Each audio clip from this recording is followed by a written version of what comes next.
I realized those were not brand new pictures. The videos, I accidentally clicked on something that was a little older. But anyway, everybody, thank you for joining. We are here to talk about creative financing. We've got Randy, JJ, and our special guest today is Yasha Wells. Yasha, where the heck are you at in the world? I am here in sunny Florida, Jacksonville, Florida, to be exact. Ooh. That's really cool. I wouldn't realize that we could have on a lender that's not local. Perhaps that could be a way to begin the discussion. She's a realtor.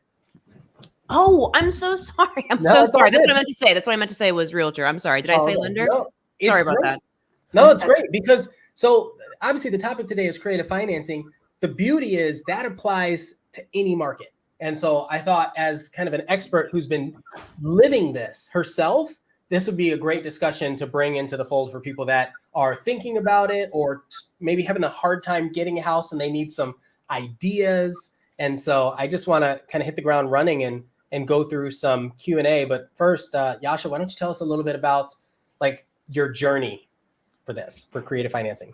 Yes. So back, I mean, obviously I'm a real estate agent. So when I first got started in real estate, my husband, you know, he's in real estate in some capacity already. And he started introducing this concept to me and I never really knew what it was. And, you know, until we started like working a bunch of different deals and just opportunities. And, you know, as time has gone on, I'm like, oh, this is really not just seller financing. This is creative financing.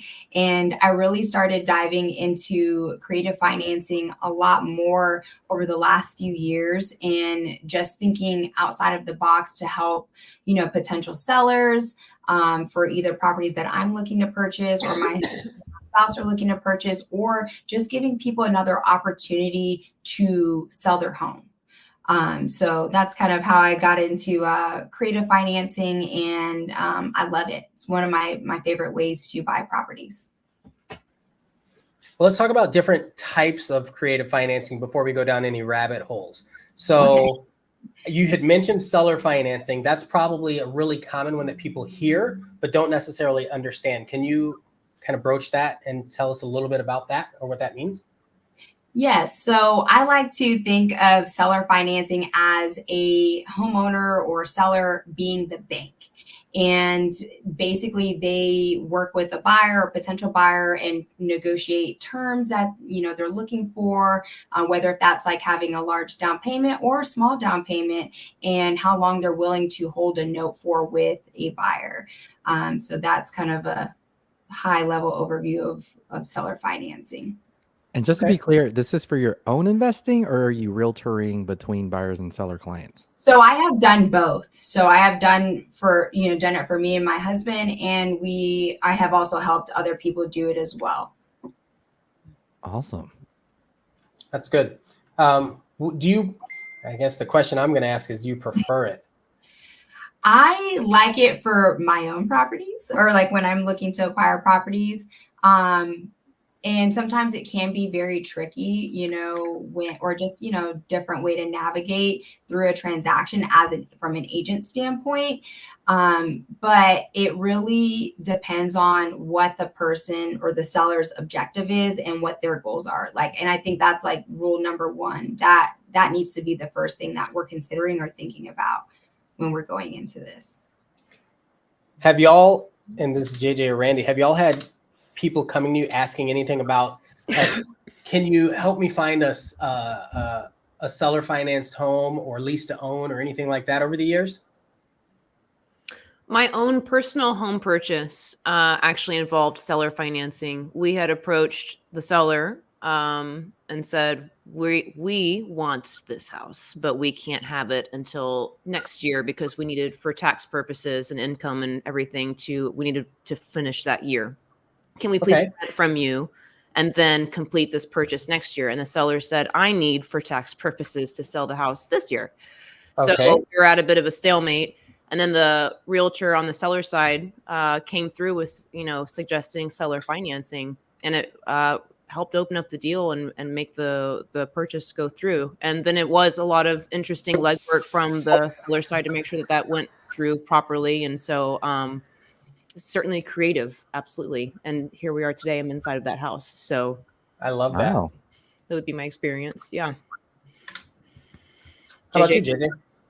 I get the question a lot. I don't typically, I haven't closed. I've gotten in the middle of it, and my investments aren't seller financing. Coincidentally, I invested in a syndication apartment complex in Jacksonville, Florida. In Jacksonville, okay. So check it out for me because I haven't gone over there to see what's going on. But I'm curious: is seller financing an umbrella statement for different strategies, or is there a certain strategy that you like in the seller financing umbrella? That's a good question. That's a great question. Good question. Yes. So it is a umbrella for different options. And my personal favorite within the last couple of years has been subject to. So that's basically where you're taking over a seller's current mortgage, continuing on with those payments. I typically am not as risky as some other investors. So I, of course, carry my own additional insurance on the property and things like that. But that has been one of my favorite ways to acquire property. And for those of you that are just joining, I want to comment on why this is such an interesting topic for us as realtors, because when we're going through real estate school, if you want to call it that, real estate school, based on the brokerage that you join and based on the laws in the state, a lot of times we as realtors are told, don't even touch it, or you can't do it, or you don't need to know about it. And that's just ridiculous. We obviously want to know as much as we can to be able to help our clients the best we can. And so while we might not have a direct place in it, the more we know, the more we can help out. And maybe we can start navigating that conversation in an ethical and legal manner. Yeah, I would feel like that's almost going against fiduciary duty if you can't even consider the options in case that really is what's best for everybody. Absolutely. And I think I can maybe speak for most of us, but if you are just now learning about creative financing and you kind of reflect back on your real estate career, and then you're like, oh my goodness, like I didn't know this was an option or a thing that I could present to, potential homeowners. Maybe that could have saved, a deal or helped your seller move on a lot faster without them thinking that they still had to stay in a home. It could have just opened up so many more doors. So that's what was just really mind blowing, that this is really, not something that's openly talked about very frequently. Mm-hmm. And, but it's definitely a tool to have in the toolbox. All right. So what do we want to talk about first? Do we want to hit like hard money and private lenders, just like as an overarching concept? Can we talk about that? I think that's a great comparison for sure. Okay. So tell us a little bit about like when or why you would use a hard money lender or private lender, either one. So I would use hard money. I was like, I don't know if that question was for me, but yeah, it's general, but I mean, you're the guest today. We're here because you've done this a lot and you have a lot of experience with it. And I just think that's a huge benefit for people that are listening in. So, okay, awesome. So I would use hard money if I'm looking primarily to, make some renovations to a property and maybe not having to go through so much red tape, but still red tape, providing documents and things like that. But I would use that if I'm looking to acquire a property that needs a lot of work.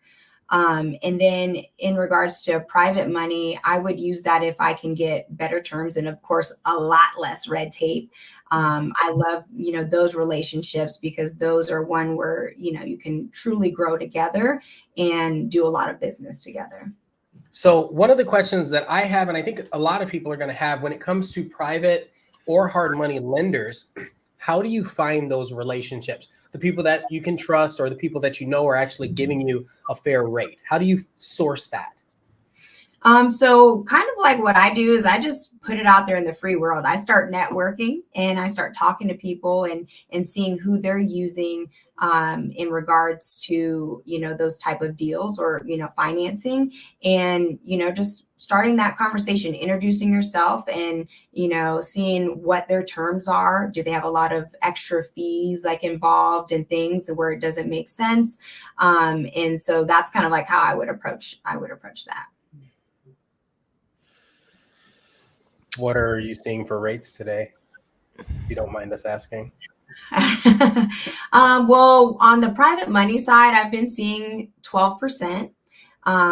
So that I feel like is very good. And I mean, they do charge some points up front, but not a lot of fees. I prefer private money just because it's just, like I said, a lot less red tape, and it's more about the relationship and, you getting the job done and of course, making them money. Mm-hmm. And so most of these are going to be, so your private money specifically, are you focusing on long-term? Are you focusing on short-term? Are you focusing on flips? Like what is your primary focus when you're dealing with hard money or private? So what me and my husband have been doing a lot recently is building new construction. And because he is a general contractor, so we work together in that regard. And so we're working on, building from the ground up and then selling at, once the project is complete. But then also on the other hand, I do like doing fix and flips as well. So that sounds like you guys are probably a power team. How long have you been doing that? Me and my friend, she just left here, but she said, "Man, you guys are like a match made in heaven." And I was like, "I know, I couldn't ask for Yes. What price points are your like new construction projects or even flips? So we've done a small development recently in Southeast Georgia, and we did about 17 single family homes there. But we also have another project that we're doing right now in St. Augustine on the island, and that's going to be estimated around $2 million. It's a luxury short-term rental. So that is incredible. Do you accept or do you invite people from the outside to partner with you to do any of these? I'm asking because obviously we're realtors and we get excited when we hear this. That's an opportunity. But also there might be somebody listening that says, "Oh, you know what? I need to park some money, and this could be an option." Yes, we definitely do, or are open to, working with outside people. And that's really what me and my husband been focusing on this year is just building more of those type of relationships where, we have the skills and the talent and, we can go get the project done. But sometimes people just don't know how to do all the other pieces of the puzzle. So yes, we are open to that. Cool. And you really like working with people from Texas? Yes. Florida. Okay. I go back and forth. Yeah. How many states have you done projects in? It was interesting to hear that you had one going in Georgia. Yes. So we just only did that one development in Southeast Georgia because we had to pivot from Jacksonville because the homes that we built, or ended up building in Georgia, the city was requiring us to do a lot more work to the development that wouldn't have made sense for the area. So we said, okay, let's take all the designs and let's just move it to another area that makes sense. So we just Florida and in Georgia. Okay, tell us about your favorite topic, the sub two. Sub 2 is like trending, isn't it? It is trend. That's why I said you might as well spit that out. Yes, it is trending, and I love it. I was introduced to a community called Wire, and it was like one of the best things I've ever got myself into because I really made some great relationships within that community. on a personal level. But what I loved about that community also is that I learned about sub two, and I was like, oh my gosh, this is like a thing. Cause I always thought, as an agent, if you're not, broadening your horizons, you're, just limited to just the real estate transaction and, doing that and building that business that way. But sub two opened up a whole new world for me. And I just couldn't believe that for all these years that I've been a realtor, I had no clue about this. But like you guys said, that sub two is trending, of course, with Pace Morby and other people out there that are, promoting this heavily. But yeah, sub two is an awesome way to get into real estate. Why is sub two trending? Like, what is it about the deal? It's mostly because you don't necessarily have to have a lot of money, either like little to no money or, a little bit of money down, because if you're someone like, for example, a real estate agent, you may not have necessarily like the perfect books, but you make a lot of money on a regular basis, and you can take that money without all the red tape and go acquire real estate that way and build a lot faster. That's so sweet that you said not have, what did you say? Clean books? Clean books. The perfect books. The perfect books. So I know we're talking about sub two, but I must have missed this comment. So Kevin asked, he said, private money equals partnership. Can you elaborate on that? Yes. So yes, private money does equal kind of a partnership. It just depends. It really depends, because sometimes with some of the partners that I work with, the numbers make more sense to do an equity partnership where they actually, based on the profits, they're getting, a bigger piece of the pie with me, and maybe holding that note or mortgage with me for a little bit longer.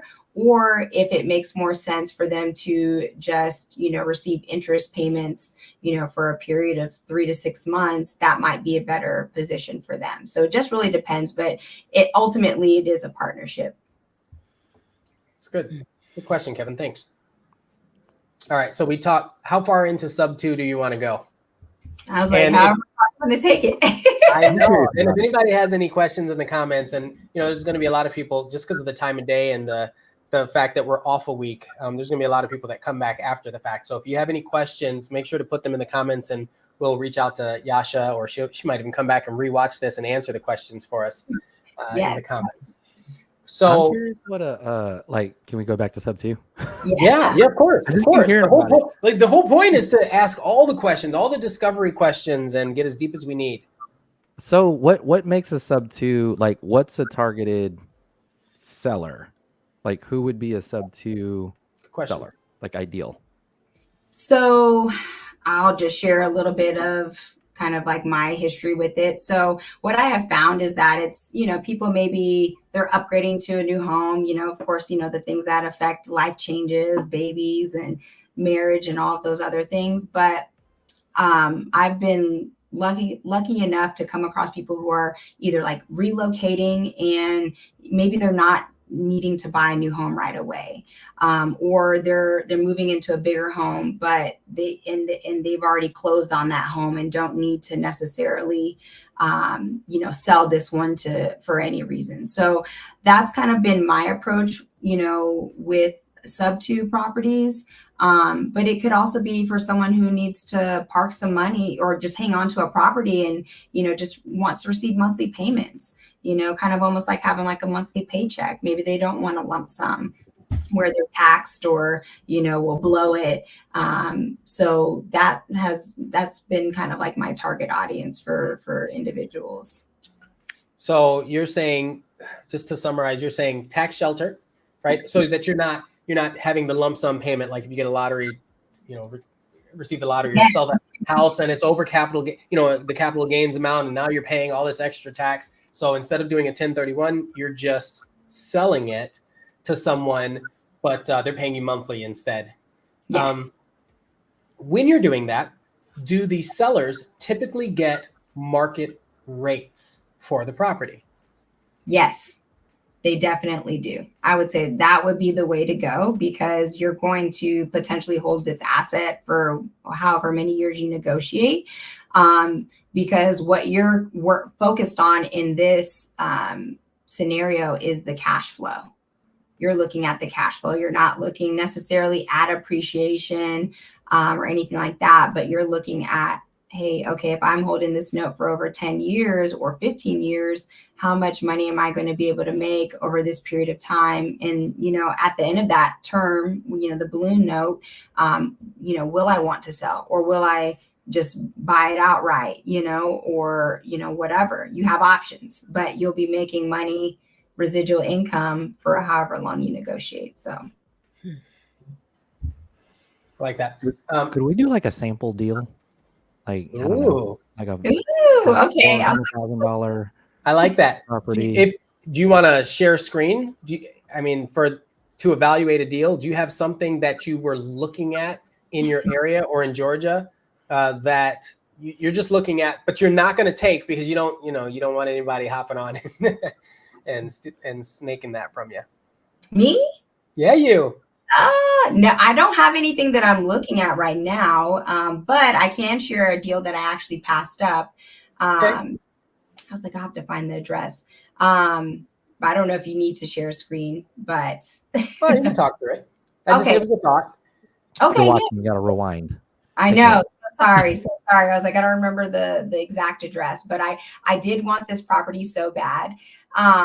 But the market shifted and I was like, you know what? Something in my gut telling me not to move forward. So I did pass up a deal. So this property, I actually sold this house to the gentleman, and he reached out to me to sell his house because he was moving to Japan. And so he didn't need to necessarily buy another home, or won't be buying another home anytime soon, because he was military. So in this case, I was like, I'm trying to remember all the numbers, but basically whatever his mortgage payment was, I was going to be, of course, taking that over. Let's just call it $1,000 even. I was like, I'm going to write my numbers down. Yeah. And let's say the balance on his mortgage, his current mortgage, was $230,000. And let's just say market rent was about $2,500 a month for the area. So what I would do in this case, and let's also say his interest rate on this property was 2.75. So anybody that hears that, that's an automatic, like, oh my goodness, like, we don't know when we'll see those rates again. But with that being said, looking at these numbers, you're thinking automatically, okay, it's only $1,000 a month to make the mortgage payment. Like, okay, we're already looking at like a spread of $1,500, but we also need to negotiate with the seller on how much I will be paying him in addition to the monthly mortgage payments as well. So I think in this deal, I negotiated paying him only $300 additional a month. And so in reality, I'm making a spread of $1,200 a month before, any work that needs to be done to the property or insurance, taxes, or any of that. So $1,200 a month in cash flow, that's an automatic win for anybody, right? Yeah. So, and I believe with this deal, I negotiated a 10-year balloon note. So we know that Florida is, and especially Jacksonville, the market is going to appreciate or continue to appreciate. And so I knew, okay, if I got this property with this much money every month that I could be making, plus, okay, and I was like, rewind, I left out one part. So also on this, okay, the current mortgage is $230,000, but I would have to negotiate the market, sales price, purchase price. So I want to say that was maybe, let's call it 350 at the time. And I was actually supposed to close on this deal in September, at the beginning of September. And I walked away because the market here started to shift heavily. So with that being said, we have a purchase price or the current mortgage is $230,000. The new purchase price is $350,000. You have this large spread. I was like, somebody run the numbers for me. I was like, I don't have my calculator. So you have the spread of what you would have to bring at the time of the 10 years, basically your balloon note, and you would have to be able to bring that money or, pay the seller off, or you could see if you can negotiate additional terms or whatever. So I walked away from this deal because the market shifted at the time I was getting ready to close, like 2 weeks before. And he ended up taking my advice and listed the property. It was roughly like around $60,000 lower. Like, I saved myself that much more money by not moving forward with this deal. And I was like, well, thank God, Yeah. So yeah. I hope all my numbers. So you said a lot of stuff. Yeah, that makes sense. You said a lot of numbers, and I Yeah. just want to make sure that we're revisiting and summarizing. So it sounded like you were paying how much monthly? I was going to be paying $1,300 total monthly, $1,000 for the mortgage, $300 to the seller. Got it. So you're paying $1,300. The seller is not only getting his mortgage covered, but he's getting an additional $300 a month. And then at the end of the balloon payment, which was in 10 years, you would owe whatever that difference was, 80,000 or whatever the number was. Yes. That's it. Got it. The difference between the market price of 350 and 230, right? Yes. Yeah. Yes. Correct. That's cool. And then he ended up listing it far less and selling for on that price too. Oh, good job. I haven't followed up with him or Okay. followed up on the property to see what it sold for. But he ended up listing it with like a wholesaler, and they put it on. Yeah. I put on them. That's rough. It was a tough pill to swallow and look at, but I said, hey, I'm glad I saved myself $60,000. Yeah. Yeah. So the seller doesn't want to rent it because it's just being a landlord, and they're just like, People think it's a lot of work. In reality, it doesn't have to be. It just depends on how you want to run your business. But So- some people aren't interested in it. that's If cool. you would have gone through with that, what would you have done with the property if you're okay with sharing? Yes. So my plans with the property, I knew I had to make a lot of repairs, and that's kind of what kept me up at night. And I was like, you know what? This may not be the right property because of all of the work that I need to do in addition to purchasing it at this price. If it was in mint condition, like upgrades and just everything, I would have probably still gone forward with the property because I don't have to put any additional money outside of what I had to bring to the table and my closing costs. But I was planning on renting it out long term. At around 2,500, right? That was the rents that you were seeing.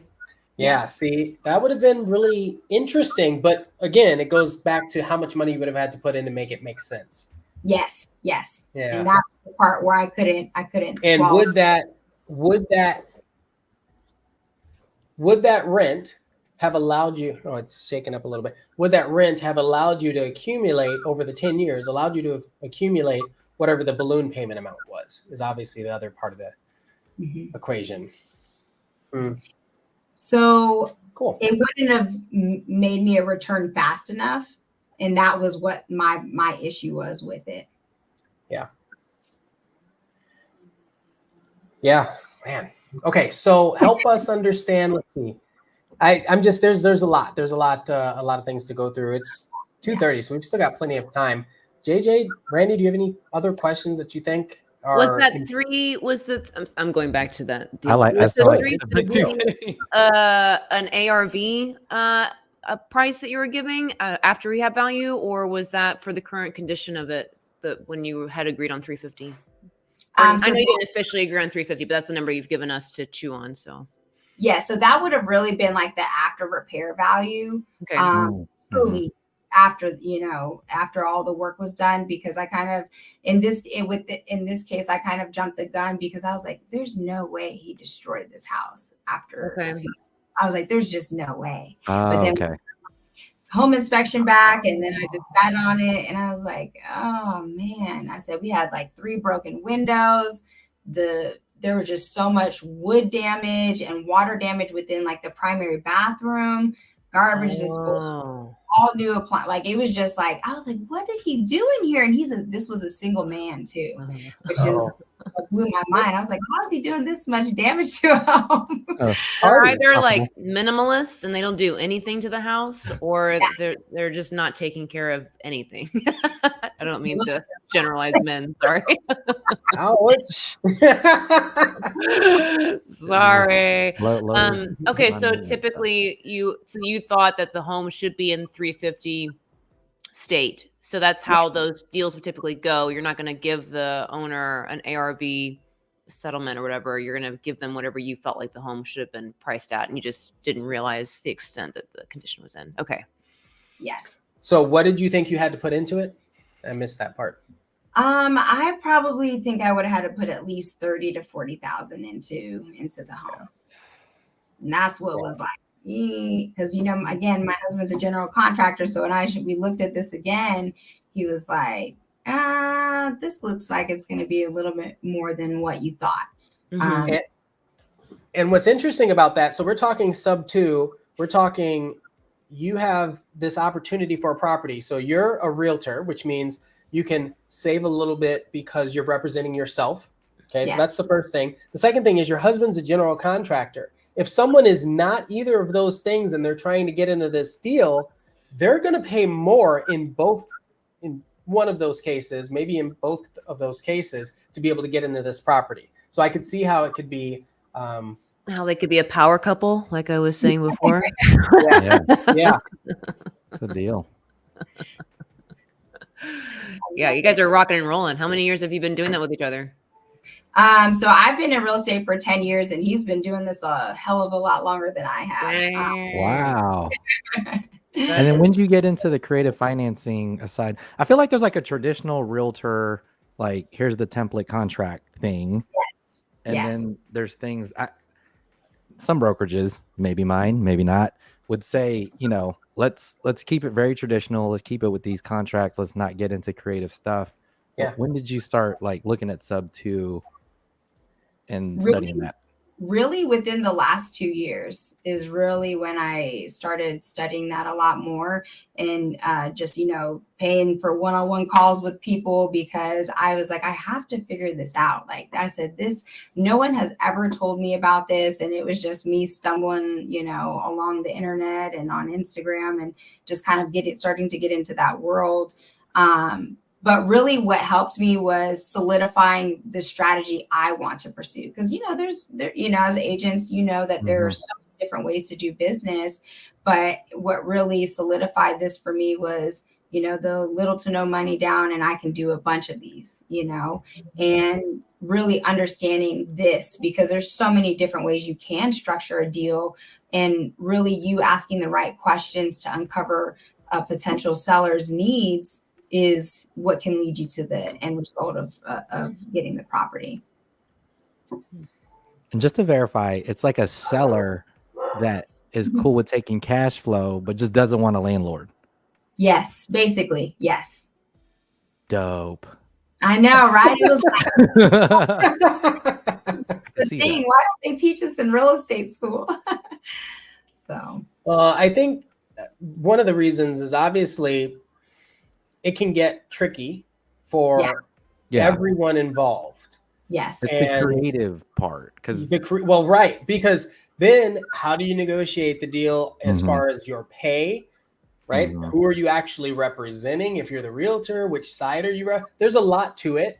And in most cases, I'd imagine that this sub 2 situation is it's just you as a realtor, and then you have the people on both sides. And so it's not a standard intermediary. It becomes an intermediary with all of these conditions. Yes. And so it's hard to, I can absolutely see it being a little challenging to make sure that you're doing fiduciary for both parties. Yes. Yes. But if you've been realtor, I've done a lot of intermediaries, but not the sub 2. Yeah, I think if after realtoring enough traditional stuff, I feel like this is like a graduate level. Literally, it is. Oh, I love it. Like I could see all the problem solving that could pop up and going back and forth and being fair, which is the most important. Well, and especially right now, while the interest rates are higher, yet we still have so many people that are they're approaching the age where they're okay letting go of their property, but they can't really sell it right now for the amount that they want to be able to sell it for, but they don't want to rent it because they don't want to deal with it. And so, especially in the Austin area. So I could see a lot of that. We've had people that have relocated here, jobs have changed, and now they're being told, oh, you got to go back or you got to find a new job. And so when that happens, the people that relocated here, if they bought 1, 2, and 7 properties, this might be a situation where they're like, oh, maybe I have to offload a couple. But instead of offloading, this could be a great solution for them. Is dual agency allowed in Florida? Yes. That would also be a pretty key difference too, Mm-hmm. in a way. Interesting. Okay, going back to Ian's question, like, let's say there's people watching that aren't realtors Yes. and they don't understand like the salesmanship, because after realtoring, we kind of can find a seller. That's kind of like what we do, right? Yes. Would they like team up with us? Would they try to find a seller? How do you work that aspect of it out? So I would say yes, you can, team up with someone to find these type of deals. But I think it's also knowing which hat. Oh, I'm like going back to realtoring. I'm like, oh, because it's like when you get that call, you're like, okay, which hat am I wearing first? Or Right. is it a property I might be interested in, or is it a property for me to list on the open market? But I would say the best way to get started is to connect with an agent, because sometimes, or at least what I've seen in other markets, is people will actually list that they're open to creative financing on, the MLS, or, a seller is open to it. So those are the opportunities I would love to see more of, from agents, and also to be able to save potential deals, because you can factor in your commission into this, from what I've seen. So yeah, it would just go toward, because so when you're actually buying a sub 2 property, you would also take into account you're paying for the seller's closing costs in addition to yours. But if there's an agent involved, that buyer would also have to take that into account for that as well. So, people can look for opportunities on the open market, or that are listed with an agent as well. I get offers like that all the time from investors on my listings. So say it again. You get offers for what? Offers on properties that are around sub 2 financing or creative financing. When you list your homes, do you market it as seller financing available or other? So I have not, because I do ask. I think here in Florida, I don't know how everyone else's contract is, but that's a option that is overlooked so often, where maybe agents maybe pre-fill in, okay, I know it's going to be FHA, VA, conventional, or cash, and they don't take that time to ask the seller, hey, are you open to, seller financing or any type of creative financing? And I know that may open up a whole nother can of worms for an agent to explain this process, but it should be asked a lot more often. EV130 asks, how do non-real estate agents find sub 2 properties? With their realtor, of course, but what's another way? Got to buy those lists. Yeah. So there's, I would say, I'm like, it's hard for me not to wear my realtor hat all the time. Honestly, networking. I would say that would be the biggest thing. If you can tell people what you're looking for, like, for example, there was another agent that was at a previous brokerage that I was at. And I just let her know, like, hey, if you're ever planning on selling that lot across the street from where I'm building, let me know. And it so happened, a whole year later, they said, hey, we're ready to sell, and you're our first call, because I kept reminding her every time I saw her. So definitely networking, going to real estate investor meetups. There's also sub 2 meetups in your area. There's actually someone here locally in Jacksonville that holds them that I can't wait to attend. But getting on Facebook groups, other people actually kind of wholesale sub 2 properties as well. that I've seen through like some of the other sub 2 groups. So they'll put out a deal that they're not looking to acquire, and they'll, say basically my finder's fee is X. And if you like the terms, then you just pay that extra finder's fee as part of your closing costs. So this is probably the thing that we need to talk about the most that we haven't brought up yet. What happens when it goes south? What happens when the buyer is making the payments and then they stop? So basically are defaulting on the loan that they have, or the promissory note that they've set in place with the title company or attorney's office. And when that happens, the seller gets the house back. They get the house. So it's almost like a win-win for sellers. You know what I mean? Like, because if they don't, pay, you still get your house and you've made extra money all this time. So. And of course, that's assuming that there was no damage done to the home. Yes, that part. Right. Okay. Yeah, because I think to me, that's the biggest worry for someone who's buying. No different than if they're buying a home and they're using conventional loans. It's like, you're agreeing to be able to pay this because you have a stable income and you're planning for this 30-year note. And we know that's rarely 30 years, but they're planning for that. But in this case, you're just promising a person, and you don't want to take that any less serious. But I feel like the thought, or based on the culture of the internet, people are taking it less serious. Yes. They're looking at it like, oh, okay, well, I'll just do it that way. They'll give me their interest rate. I'll pay a little bit more and I'm good. Right. Mm-hmm. So what?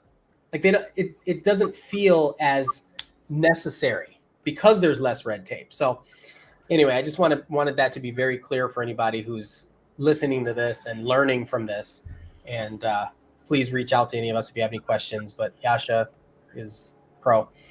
What other things have we not asked or not talked about that you think is important to share with anybody? I would say still get a home inspection on the property. Like I would say 1000%, like I don't care what type of property is, do your due diligence on the property you're acquiring. Make sure you can get a copy of their most recent mortgage statement, so their true balance. And also some of my other mentors have shared like additional documents that they would ask a seller to sign, whether, and this may also just depend on like, how long do you want to communicate with this seller, to have this relationship, because you still will have to talk. I still talk to some of the sellers that I've worked with in the past, because we just have to keep that line of communication open. So you may have to get like their social security number, and some people may feel, not open to that. And so you just have to kind of check yourself and see what your risk tolerance is. Some other things are, I personally, my risk tolerance is high, but not that high. So I would still acquire my own additional insurance, and you would want to list the seller as additionally insured on the insurance policy. Oh, interesting. So that is one thing that I was like, okay, I'm not willing to just risk it all if something happens. Like, for example, I bought a property out in Tallahassee doing sub 2, and we had a hurricane come through, and I freaked out because my tenant sent me a picture of the tree that fell, and I thought it hit the freaking house. And I was like, oh, shoot, and I was like, oh my God. But luckily it missed the house. But that is a great example, of why you need to have insurance on the property, just for instances like that. And then why do you need to have the seller's name on there as well? What situation comes up with that? It's just the extra CYA. I don't want to find out why, but you don't want to come across any red tape where maybe they deny the claim. Yeah, looking for reasons to be able to deny. Yeah, that would suck. Does your offer, when you submit sub 2 offers or seller financing offers, do you try to keep it in line with how the market is swinging. So I'll give an example. If it's a buyer's market, generally, or if it's a seller's market, generally buyers are often paying for everything on the side of the buyers. They're covering a lot of the costs. Are you doing that same thing in this, or is it pretty neutral what you're offering in most cases? I would say it's predominantly pretty neutral, but when you are doing seller financing, it's almost, I don't want to say customary, but I would say it would be, just added benefit for the seller to go with your offer if you are paying their closing costs and you are acquiring the property as is as well. Yeah, in Texas, we've got this kind of annoying little thing that says every property is as is, and nobody believes it. Nobody cares. They always negotiate. They always say, well, we just had an inspection. Like the words as is mean, nothing. I don't want Trek to come after me for this. It seems like to most people, it means nothing. It's so fun.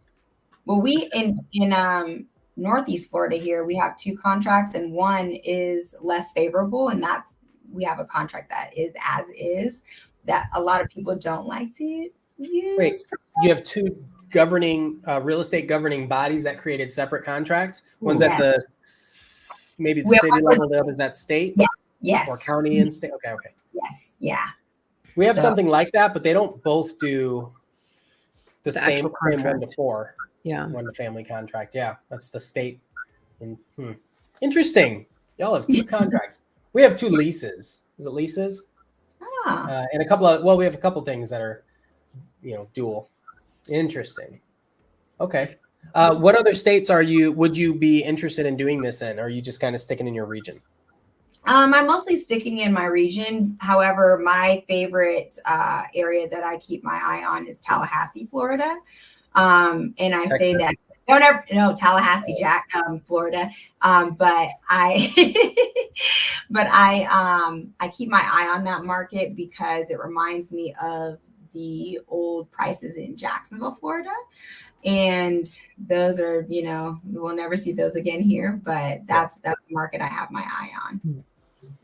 All right. So I have to call up all my friends in Tallahassee, see if they've got any opportunities for seller financing. Call you, say, here's my finder's fee. Yes. Okay. Yes. Making sure I've got the chain of command for everybody. Yes. And I have boots on the ground there too. That will keep me abreast of any opportunities as well. I love that. So we spent a lot on sub 2. Can we talk about? And I think we should make this the last topic. Can we talk a little bit about like joint ventures? When do you partner? Like, do you partner with builders at all? I know your husband's a general contractor. The power couple, Ian. Said no, she's got the power couple situation. Yeah, I was thinking. I was like, man, but that doesn't mean it wouldn't make sense, especially if it's a larger project. I don't know if you've dealt with that. I guess I'm more curious when you would see that being a necessity or a benefit, and not just for you, but for anybody. When it makes sense to form an allegiance or a partnership to work on a property. Is there like a price point? Because I keep thinking syndications because that's what I got involved in. So is it because it's like a smaller deal and not this huge like multi-million-dollar apartment complex? Because that's a syndication, and then a joint venture, or are they all joint venture? Is that like an umbrella statement again? So I would say it would depend on the price point for sure. Yeah. That would definitely be a very clear, like, defining mark. But some of my most recent stuff that I've done, I did partner, or I am partnering with someone to, add, both kind of add value. They're my private money, and I'm the boots on the ground that's going to get the job done, manage the project, the rehab, relist the property once, we officially close. But I would say it would make sense if you and another person or multiple people have different strengths that can add value to each other. So my husband, he's already built in with me. So we're a thing. So in that case, it's like not everyone has that. So you may need to go out and establish relationships with, different contractors or different subcontractors to see how you can form a team, is what people, I hear a lot of the investors call it, a team of people to help you get this project done if you don't per se have the skills to do it. And then, so I would say like you just have to be able to add different skill sets, to a partnership for it to make sense. Because then why not just do it all yourself? But everyone has to bring something to the table. And project for scaling purposes, like maybe one house, and you mentioned a neighborhood that's also a joint venture, like multiple properties. So on the neighborhood that we did hard money on that. So we got a big loan from a lender here in Northeast Florida who funded, the whole project. And, of course, we had to do draws and things like that. So that was a little bit different. But with some of the other projects that we're working on or moving into, like a 4 townhome unit thing that we got going, we're working on that right now. But we're partnering with other people to bring that capital. But we know we have all the resources in regards to like the manpower, the selling of the property, of course, and just all of that. So, yeah. That's good. Yasha, thank you for spending time with us today. Yes, I'm so happy. I was so excited to be on this podcast, and I thank you so much for inviting me to be on here. Yeah, it sounds like you're doing a really kick-ass job out there. So that's awesome. Congratulations to you and your husband. It's amazing work. Thank you. That's good. I hope that everybody who's been watching this learned something. I know I did. Yasha, if somebody wanted to find you on Instagram, how would they do that? I know. I'm like, is that your biggest platform? That's where I obviously know where you like rose to fame, essentially, is through Instagram. Yes. So definitely look for me on Instagram at Yasha Wells, just all one word, like you see it.